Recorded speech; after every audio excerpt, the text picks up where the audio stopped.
Oh, you know what I love? Sports. I love sports. Sports. When it comes to Texas A&M. Where are you getting this information? Let me tell you. Welcome to TexAgs.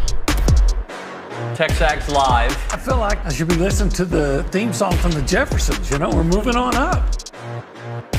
We will develop men. We will graduate players. And we will win championships on the field. The best way for us to win is to do it together. He is a guy that has gotten better and better and better. He's just got that dog in him. It's been special. The 12th man this past week was unbelievable. And this is a real program. It's not fake. This is a real place. And if you want to be really good at football, this is a really good place to be. You know, if I'm betting on anybody, it's the Aggies.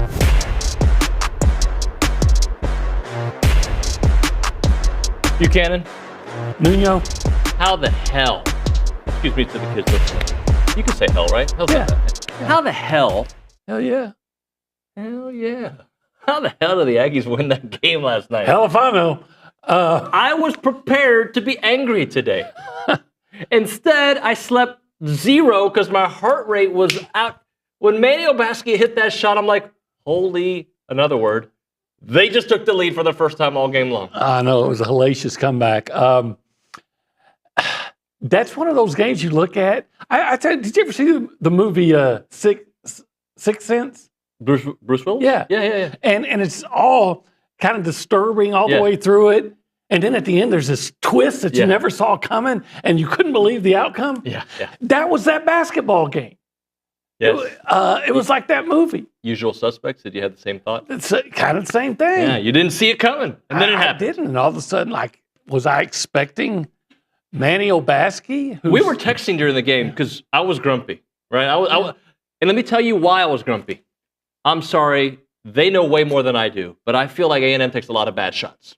That's how I feel. Yeah. When they happen, and then you look at the end of the game, it's just like jab, and they just start jabbing you to death, and then you realize, I think I got a concussion now, even though it didn't hit me that hard. I got a concussion. I don't know if it was when I was talking to Ryan, or I don't know if it was when you were here last week, but I was saying that they're like, Ole Miss had a chance to put them away early, but A&M hangs around, and was it you when I was saying they pester you like gnats, like a fly? Yeah. They're the teensy fly, and it's another example. They came back, they bit you, and they killed you.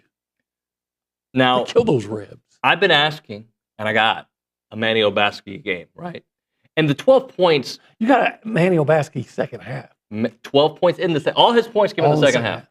He was phenomenal, getting to the rim, hitting shots. In history, even though I didn't want him taking it at the time, you go back, at the time I was like, oh, that guy's covering you a little too tight.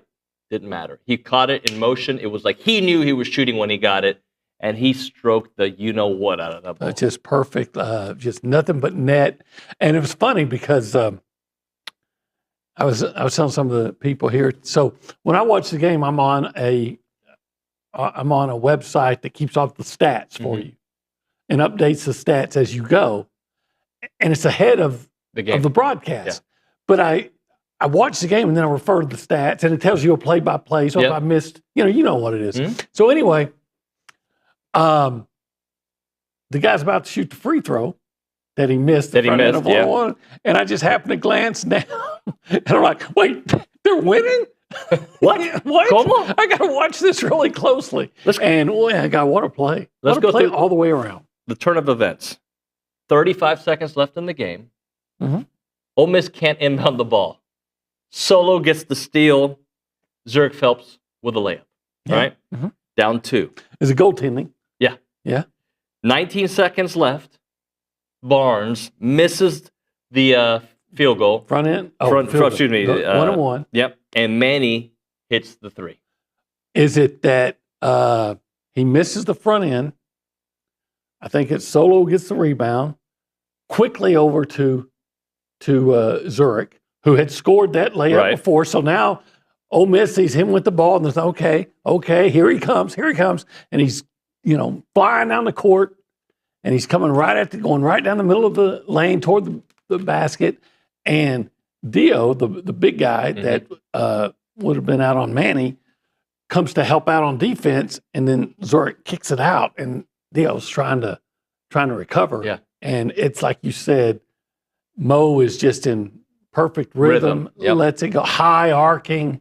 It was like the rainbow. It hit that pot of gold at the end. And then there's more. There's more. For $1.99, you get a squeegee with it. No, they had a chance to score. Yeah. And I got super scared. The guy, the first guy, I don't remember who took it, took an awkward-looking shot, right? Kind of a runner that he was trying to bank But in. he like too stopped hard. and he did it. It was ugly. And then they almost get the rebound, and there's a scramble. I'm like, please don't lose like this, But please. I'm watching them scramble. I'm looking at the clock, and I'm like, are they going to be able to get a shot off? A shot off, and they couldn't even get the ball. Yeah, it was. So now A&M has won 2 games this year. That I'm like, how do they win that? That's right.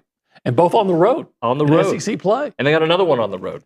Yeah, got those Longhorns on Saturday. So a couple things from this game. Yeah. You're not going to win a lot of games when Wade Taylor has more turnovers than points. Yeah. Okay. Yeah. He had 5 turnovers to his 4 points. Mm-hmm. He and Zurich did not shoot the ball well. I think from 3-point range together. 0 for 14? 0 for 14, that sounds right. Not good. Okay. And they won. And I remember. Hey, you've left out the biggest stat that's mind-boggling. The turnovers? The turnovers. 20? 20? What is it about A&M at 20? They have 20 missed free throws against Alabama and almost win that game. They have 20 turnovers against Ole Miss on the road and win. And here's the thing about A&M's defense. It felt like Ole Miss couldn't miss a 3. Right? There was a stretch. I'm like, dude, they're going to pass it to the 4th guy. He's going to hit a 3. That's just what happens. And then if you look at the entire game, they didn't shoot that much better than A&M for the 3-point. They really didn't. 32%, I think it was.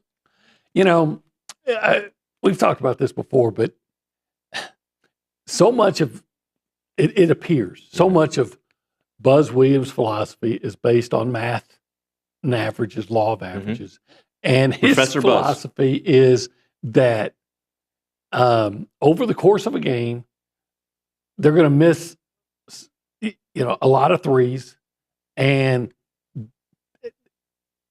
at the end of the game, the way you shoot and force them, the way you play defense, force them to shoot the contested 3 is going to actually be in your favor. Right. And there's so often during the game you're thinking, they're getting killed there. What are they thinking? And then it seems like more often than not, at the end of the game, Buzz's philosophy, his mathematics works out. So again, the reason I don't tweet sometimes, because in the moment, and this is for Aggie football, Aggie, but like what I say at 7 minutes of the second half or of the first half can come back and bite you, because this team you watch, I'm like, pfft.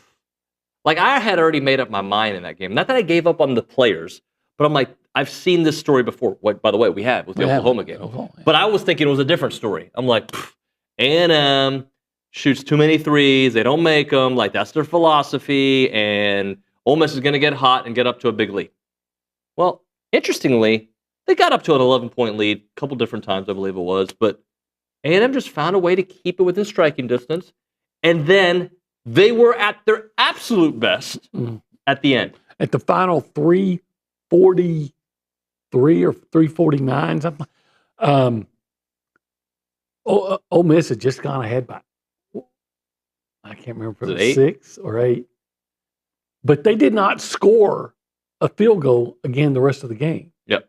And all they added for the last almost 4 minutes was 2 free throws, a lot of turnovers, and then A&M just happened to. Hey, Phelps had 2 free throws in that stretch. That may not seem like a big deal, but it's A&M, and you haven't been able to rely on free throws, and guys making clutch plays when it mattered most. And you talk about the guy who's consistently has that intestinal fortitude to deliver the base hit with runners in scoring position. There's 2 outs. You don't that quarterback that always seems to lead you to a touchdown in the last 2 minutes.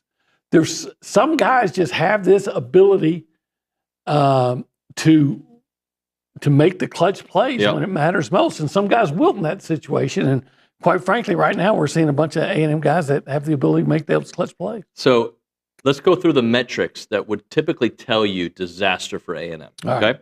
Wade Taylor, as I mentioned, 4 points, 5 turnovers. They had 20 turnovers. Okay, let's see what else.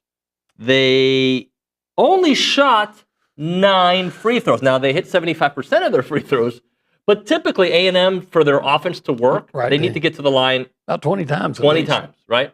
And if they hit 55%, you feel pretty good, right? It should be 65. Yesterday they didn't get to the line a lot, but they hit their free throws. Yeah, and then they gave up a lot of threes, but not percentage-wise. Just I think they gave up 11. Yeah, that sounds right. 11 threes. So I think Ole Miss had 11. I might be wrong on that. Maybe it was less than that. Maybe it was 7. I don't know. But they got a few, I would say. But you know what they did? You know what A&M did? What's that? Again, when it was all over, said and done, they played good defense like they do, and they rebounded like they do. They did, and they won on the road. Quad 1A win. Yeah, that Ole Miss team is good. I mean, it's really good. Yeah, and not only they got a quad 1A win, they beat a highly ranked team at their place, and they did it despite not playing well. Yep. Now, this brand of basketball, to me, can win any game and lose any game. And that's why I worry about them in tournament settings. Although this team is battle-tested, like, 3 minutes left. We got it, guys. We'll take it from here, right? Like, I don't worry about the intestinal fortitude that you talk about, their grit, finding a way to make games. Like, they weren't down that much at the half. I'm like, you know what? They've played so bad. They have a chance to win this game. But I also, like, sometimes I wish I could get in their headsets and be like, let's not force a three. Let's actually work it in the middle every once in a while. Well, and they did that in the second half. Mm-hmm. In the first half, Pharrell Payne had 1 shot, and he missed. In the second half, they were going for him. He scored. Like Manny Obaski, scored all of his points in the second half. He had 10, all in the second half. So, hey, props to the Aggie basketball team. What do you guys think about it? Like, what were you thinking? Did you give up on it? Did you change the channel? Did you say, nah, I'm an Aggie, and say it like that? And you watched every second of it. I watched every second. I watched every second. I wanted to change the channel. I wanted to. I was getting angry. Like, stop shooting threes. And then they won the game with a 3. With a 3. and again, Manny had one of his best games last year against Ole Miss. This was a half. It was a glorious half. I'm hoping this is the performance that jumpstarts Manny to get back in that form he had toward the end of last year when, again, he wasn't making 20 points every game, but it felt like he was. You could count on him every game. Yeah, I mean, he was a guy that you knew was going to be a significant factor in the outcome. And now here's another question for the audience, because I want to hear from the people. Did you guys sleep well? Because I did not sleep. You slept okay. You slept like a baby. When games are later, 8's late for me, okay? Yeah, me too. Later and nail biting, and then, oh my God, we hit a 3, right? And then I got a tweet. I got 79 friends texting me. Did you watch the game? Yes, I talk about it Yes, I watched the game. Of course, I watched it. I'm kidding, but it keeps me up. And then I'm trying to sleep, and I'm like, I want to relive that moment again and again. Yeah, and see, I got to write. Yeah. Okay, the game's over now. I got to actually write something, and the work begins. Doc, Mike, Gerald, they're sending me text messages. But I'm saying, okay, I didn't get back to you because, I got to write. But I understand it. All Aggies ever that watched the game. Shireen Williams had tweeted something about, I can't believe this. And it's everybody was excited about it as well they should have been. It was amazing. It was awesome. Of course, hey, I'm not impressed though, right? It's actually getting used to. What do they say about Aggies, about traditions, like if you do it twice or something like that? So now it's just a tradition to come back from double-digit deficits on the road to win. For my mental health, I would prefer 20-point wins. Yeah. That's what I would prefer. Hey, imagine what this team could be when they finally have that game where Wade and Zurich Phelps are both shooting well and Manny's contributing. Henry. Pharrell's doing what Pharrell's doing. You're getting, where they just go out and play well. You know what? Then it's like when they beat Purdue. Yeah. It's more of that. Did I read this correct? Ole Miss is a more tenured team than A&M? More tenured. Like they have more veterans on their team with more experience? They have a lot of experience. I mean, both of those teams are very experienced. Yeah. So I was surprised to see that. I saw a note on that last night. It seems like Breakfield's been there forever. Yeah. As well as Morrell. He's 51.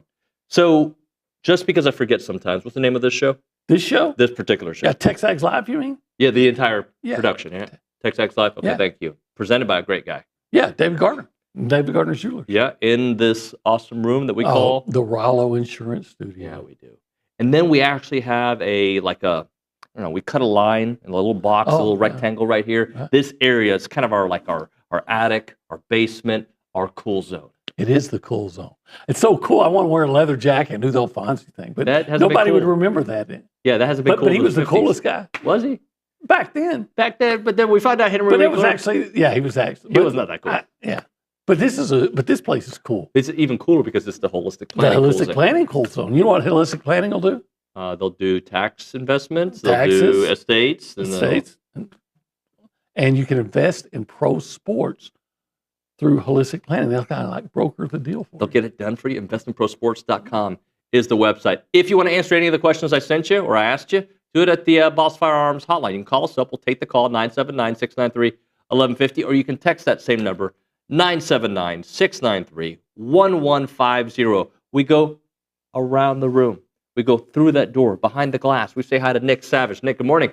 Howdy, good morning, y'all. How are you? I'm good. A little tired like y'all, but that game at halftime at least felt a lot like the OU game.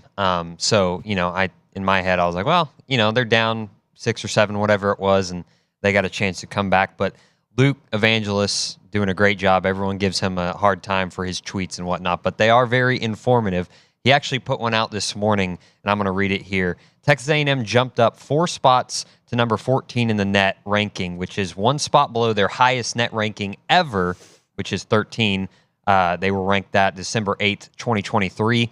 And he lists out the net ranking on January 23rd each year of Buzz Williams' tenure. 2025, 14.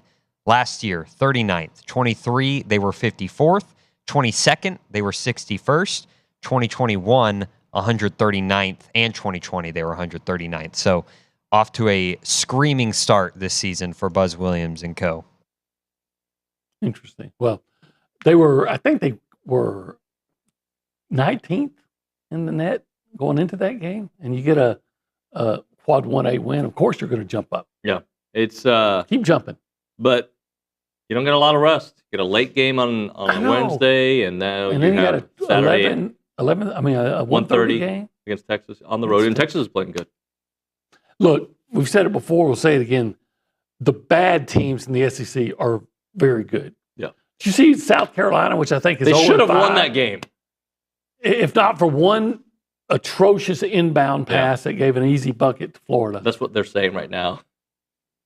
At Ole Miss? Yeah. Well, wasn't Arkansas behind most of the game in their game last night and came back and won? Oh, they came back and won as well. So, all right, let's go to the Angry Elephant News and Social Center. The Torniak is back. The angry Caitlin Torn.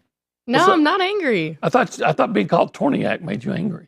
Oh, well, a little. Not too angry, though. All right. How are you? I'm good. How are y'all? It's been a minute. It has been a minute. Welcome back. Thank you. Happy to be back. We have had a lot of chatter across the YouTube and the Zone. Bob and Brian sent in an interesting stat. He said at the A&M versus Alabama game, there was 85 plus free throw attempts. There was 88. I just looked. And at the A&M Ole Miss game last night, there was only 13 with the same refereeing crew.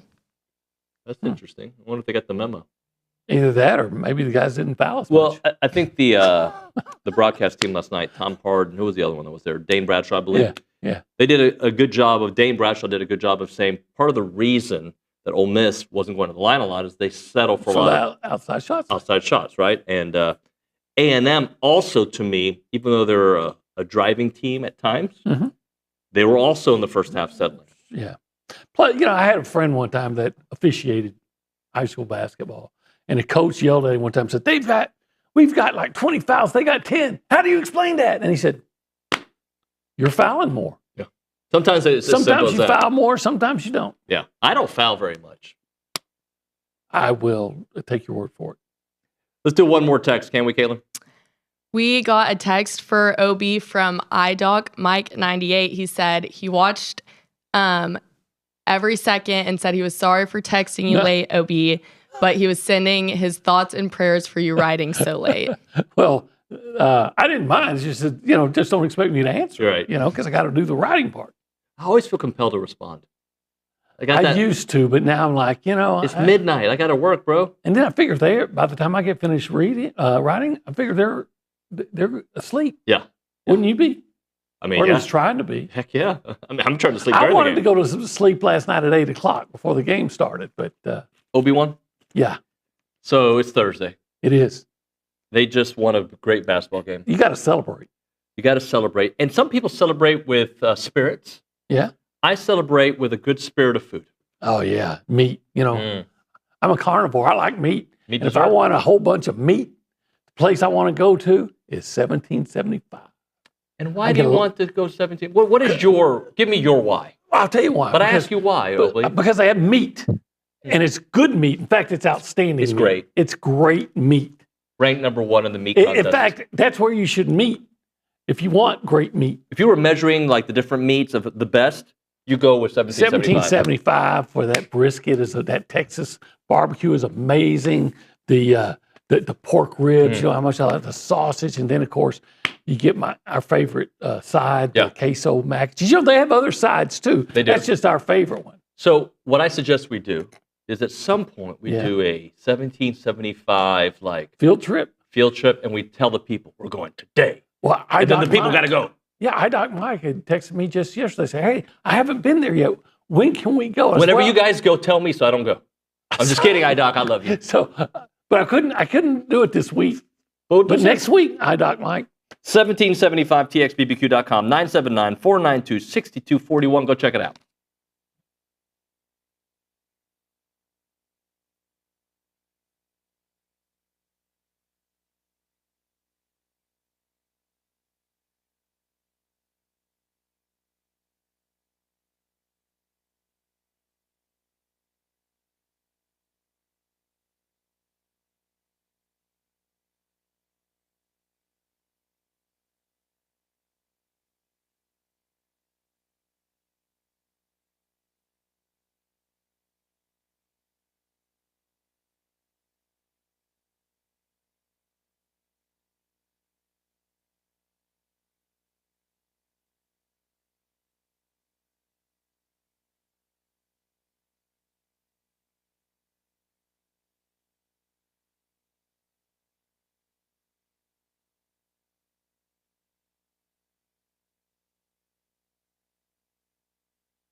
We're back. TexAgs Live, presented by David Gardner's Jewelers Rollo Insurance Studio. The Go Hour, presented by The Warehouse at CC Creations. I do want to go back to the Angry Elephant News and Social Center. Caitlin's there. Caitlin, the text came in from Ross from east of East Texas. Can you give us that one, please? Yes, he asked, what does the A stand for in Quad 1A? Does it stand for away, or is it the top half of a Quad 1? It's the top half of a Quad 1. So Quad 1 win basically is a quality win. It's a top 30 win. Top 30 win.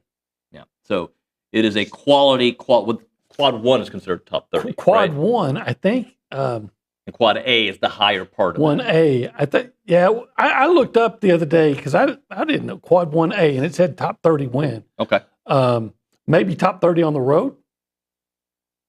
Yeah, I don't know, but it said top 30. I'm sure Luke is listening. I always thought Quad 1A meant the higher portion of the Quad 1.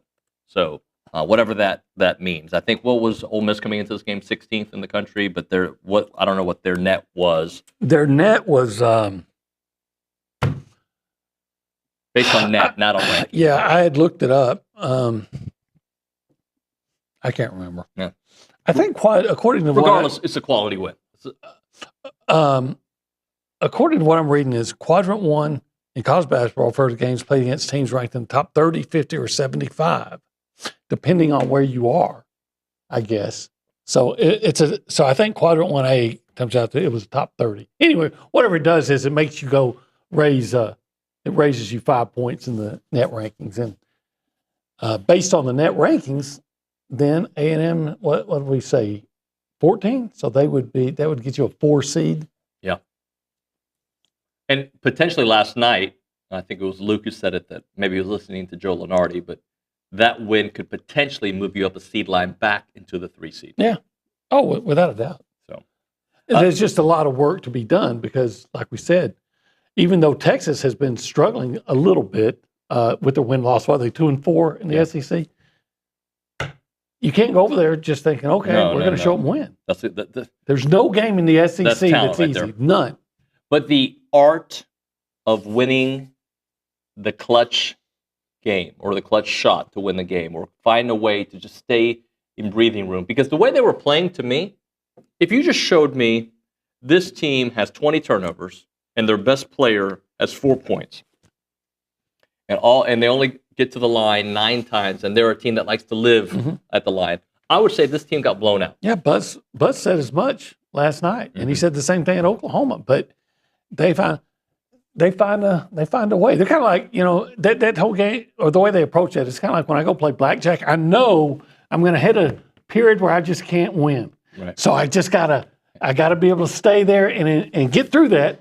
And wait for the cards to start falling my way. And then when the cards start falling your way, you take advantage. And that's what the Aggies did. They started falling their way there in that last 4 minutes, and the Aggies took advantage. They doubled down. There are teams in sports, I'm not even saying A&M, that when they get down 12, 14 points, 16 points, that's it, right? Oh, yeah. They're done. Put a fork in. A&M is not one of those teams. Obviously. Right? And I'm not saying they're going to win all these games when they're down double digits. That's not to me, the fact that they're falling behind by double digits in many of these games, Alabama, Kentucky, Oklahoma, that is not a recipe to win in, obviously, Ole Miss. Didn't they get behind against Creighton? I think so. I feel like Purdue was the game where they hit first. Yeah. And they kept on hitting. Purdue was the game that showed you what they are capable of how good when they're at their best. Capable of being when it's all working. Yeah. But look, they have got to.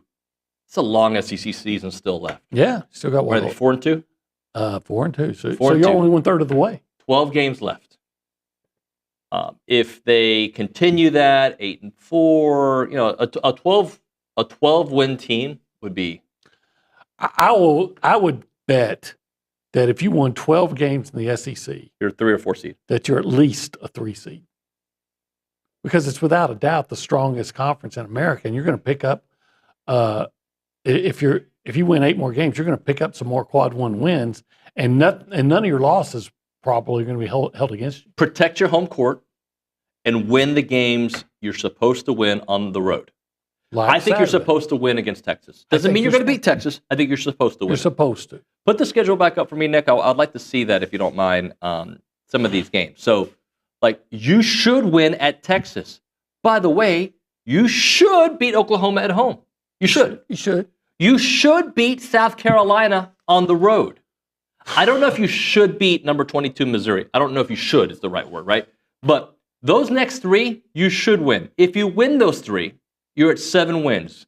Can you win 5 of your last, 8 games? Can you beat Georgia at home? Can you beat Arkansas at home? That's 2 more right there. Can you beat Vandy? Can you split between Florida and Auburn? And can you win on the road? Like, these are all, but should wins? How many of those are should wins, OB? 3, 4. I don't. I'd say 5 at least. I don't know. Okay, I know where you're going with that. I'm not necessarily agreeing, but I'm just should wins. I don't even know if they're in the SEC this year, or if there are should wins. That's a good point. They're just all, like I said, everybody's good. Favored? There you go. Favored. Let's go favored. I'd favor them against Texas, even on the road, and against Oklahoma. You beat them there when, a guy went out of his mind, a guy that usually doesn't. South Carolina's going to scare the heck out of me. They're good. They just haven't found a way to win. They're the anti-A&M. They play great all game and wilt late. Yep. Missouri is better than I thought they'd be. Georgia beat. They had a big win. Didn't they have a big win? They beat somebody. Was it Alabama? Maybe it was Kentucky. I think it's Kentucky. Caitlin can fact check us. And Arkansas looks like, maybe they're not. They're not winning, but I mean, it's just a matter of time with Coach Cal. Mississippi State on the road, that's scary. That's very scary. Obviously, Tennessee is scary. Vanderbilt has a big win. I'm trying to remember who they beat that was. But here's why you can't do should wins, even though I tried to play the game. Because the way A&M plays basketball, there's going to be one of these games on the road that you think that you just get into this grind out game, and your shots don't win. Your shots don't fall. Mm-hmm. But what if they, again, finally put it together where you have that strong game from Wade and a strong complementary game from Phelps or vice versa. Yeah. And then, here's what was so impressive last night besides the rally is the guys that you don't count on coming in and doing their role really well. Hayden Hefner, I think he was 3 of 7. 3 of 7 sounds right. But CJ Wilcher had a couple of threes. Yeah. And then Mo. So you get 10 3-pointers, not 10, but what I'm saying is your headline guys were off, but your supporting guys stepped up and really came in and did their role. Yep, 100%. We'll hit a break. Stephen McGee's here. We're probably going to talk football with Stephen. That's what I think we're going to talk. Yeah. It's amazing to me, a guy, son of a basketball coach, doesn't get into basketball. Yeah. We'll have to talk. He's got a nice coat on right now. I see that coat. Bird Dog Time, they're our partners here, and they're awesome. They're Aggie owned and operated. They create hunting opportunities.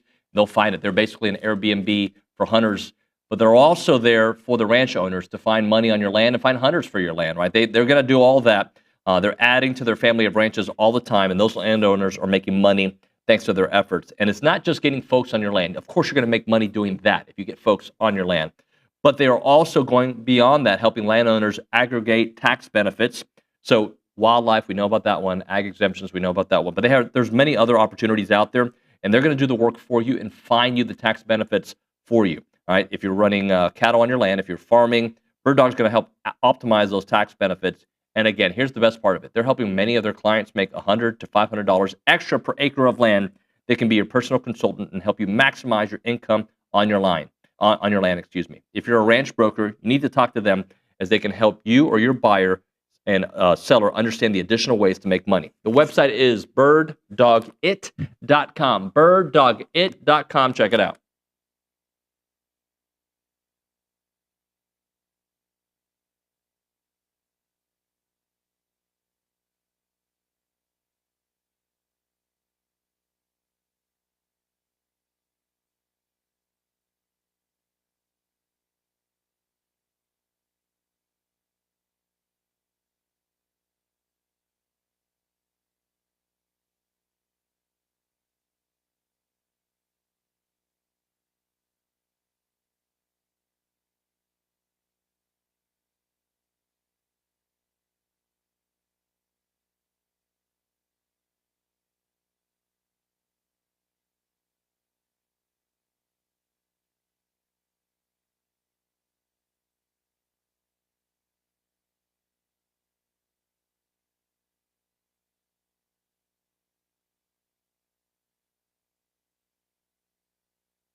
TexAgs Live, presented by David Gardner's Jewelers Rollo Insurance Studio. The Go Hour, presented by The Warehouse at CC Creations. Our QB1, Stephen McGee, is with us from Paragon Financial. Looking nice with that coat. Like it, man. It's a matter of survival out there right now. Cold for College Station, 20 degrees. That's the world shut down for a couple days, which is a little bit crazy to me. We were having a discussion. But he's going without socks. That is the look, man. I've never. You don't have the no-shows on? Big coat and no socks. Okay, no-shows. So I mean, ish. They're kind of sticking them. Oh, I guess there are some socks. My bad. Yeah, my bad. Just your ankles be cold. Exactly. My ankles don't have feelings. We were discussing OB's social media habits and the sites that he likes to go to. We were having a parenting discussion about when you allow kids to have a phone. That's an interesting dialogue that I had to go through. Like, my youngest is ready for a phone. She's 12. I'm waiting. Yeah. So TikTok. Do you have a TikTok? No. No. And I mean, both of you guys are the leading edge of all things Texas A&M. I should have a TikTok. Coverage, and you don't have it. No. I'm just sitting here thinking, like, man, what? How do you keep your? Like, I always think about this from my daughter. I don't want my daughter to have TikTok. I don't really want her to have Instagram. Yeah, I don't have any of those. Actually, you have Instagram. I have Instagram, but I don't know why I have it. I think it's because one of the former girls on Social Center, Alex Parker, got a hold of my phone and what you call downloaded it or whatever, created an account, and so I have it without not knowing what to do with it. I bet I've you're a never big posted Facebooker, aren't you? Yeah, of course I am. See, I bet they're laughing inwardly about us because they're like, "Oh, I bet you're a big Instagrammer, right?" That's like our generation. We're the Instagrammers. He's the Facebooker. The modern age, I feel like, is the TikTokers. But we kind of got a quick poll, and it's like, ish. Well, it kind of Kay was depends. saying she's a big TikToker. Yeah, but She's one of the for OGs. communication, you were saying that Snapchat's probably the way that you guys communicate, right? Or am I making that up? Yeah, I would say Snapchat's the most communication. Is Snapchat the most creepy though? I mean, like here I'm a girl dad, and I don't want. I want to avoid the creepiness. So on a scale of 1 to 3 being most creepy, I would say Instagram is least. I would TikTok. say Snapchat's the hardest because it deletes. But doesn't Instagram do that now? It's not good. It can, That's a feature. It can, but it's harder to do it. Snapchat, everything just is there and then it's See, that's a gone. feature set up for failure. Yeah. So that's why my girls do not have it. Sorry. Yeah. Don't worry about it. I got a son. Do you think I can survive till my daughter gets 16 There'll be something new. for a flip phone? It'll be, I don't know, PicSnap. It'll be the new one, like the new hot site. By the way, I feel like I'm too late for TikTok. Like, I didn't get on it because I felt like I'm a 40-ish old man. Like, I'm not going to get it. And then everybody got one, and I'm like, it's too late. Like, a series that's been on TV that you just didn't catch it when it was first run. I never watched Sons of Anarchy. I don't think I should go back and watch it. It's too late. Yeah. It passed. There's definitely an element of that.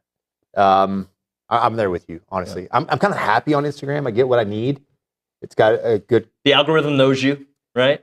We were talking about, it does. Like, my algorithm on Instagram is going to be, these guys that walk around Lowe's, like, pranking people.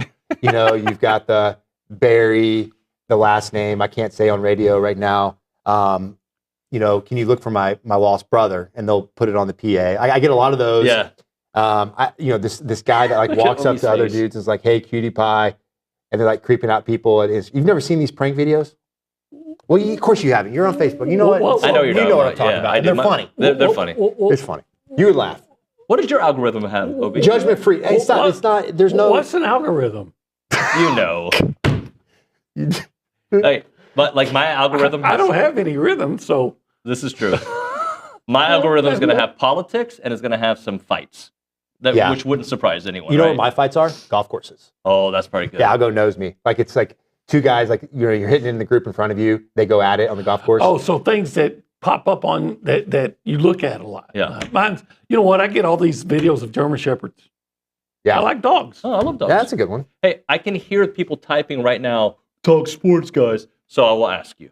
So I ask you, why, Stephen? Stephen, Amari Niblack, the tight end from Texas, transferred to A&M. It was interesting. I feel like tight end was a position that they were really looking at. They've added now 4, right? And the other 3 that they added were more of your blocking types, which I think they absolutely needed. Amari Niblack seems like a kind of guy that can go out and get some receptions. He certainly did that at Alabama. Yeah, I mean, tight end's a position that I feel like, talked a lot about this last season and the difference they can have. And it kind of seemed like we'd have games where the tight end was heavily featured and then they would kind of disappear, right? We had some games where they had just, the